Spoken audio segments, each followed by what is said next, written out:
خليني الأول أوضح لك إيه اللي بيحصل في جسمك مع كل خطوة من لقاح الإنفلونزا الإنفلوفاك تترا.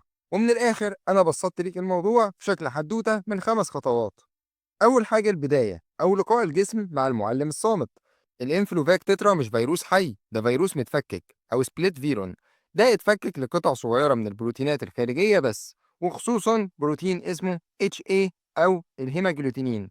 وده البروتين اللي الفيروس بيستخدمه عادة عشان يمسك في خلاياك ويبدأ العدوى بتاعته.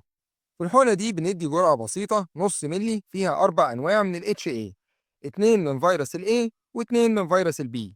يعني اللقاح بيقدم لجهازك المناعي بروفة كاملة لمجرمين مختلفين ممكن يهاجموك خلال الموسم، بس من غير ما يسبب المرض فعلا. تاني خطوة وهي لحظة الدخول، ودي بداية الإشارة المناعية.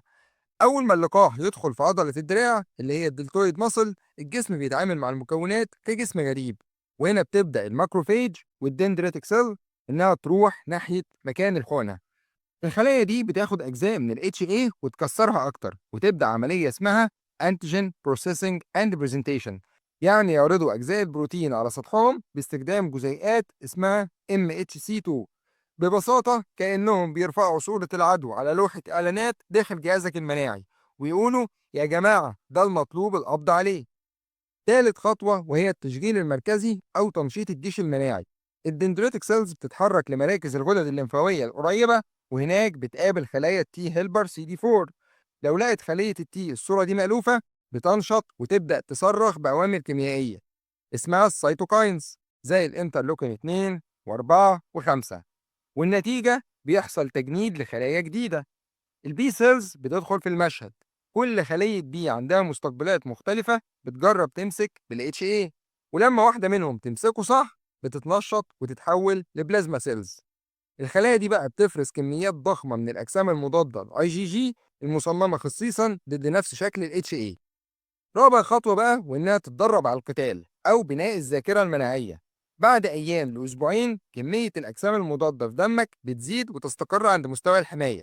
ولكن الأجمل من كده إن الجسم ما بينساش، لأن في نفس الوقت بيكون خلايا اسمها ميموري بي سيلز وميموري تي سيلز. الخلايا دي تفضل نايمة في جسمك شهور وسنين، بس أول ما يظهر فيروس حقيقي بنفس شكل ال HA اللي حفظوه بينشطوا في ساعات مش أيام. وده اللي يفسر ليه اللقاح بيخليك تتخطى موسم الأنفلونزا بأمان، أو بأعراض خفيفة جدا لو اتصبت بالأنفلونزا. خامس خطوة والأخيرة المواجهة الحقيقية، لما الفيروس بقى يحاول الهجوم.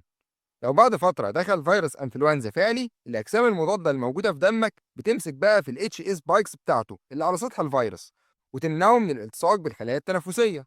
لو بقى بعض الفيروسات نجحت إنها تدخل، خلايا المناعة التانية زي السيتوتوكسيك تي سيلز تتعرف على الخلايا المصابة وتدمرها بسرعة قبل ما الفيروس يتكاثر. والنتيجة النهائية بقى إن العدوى يا إما ما تحصلش يا إما تكون خفيفة جدا وتنتهي بسرعة.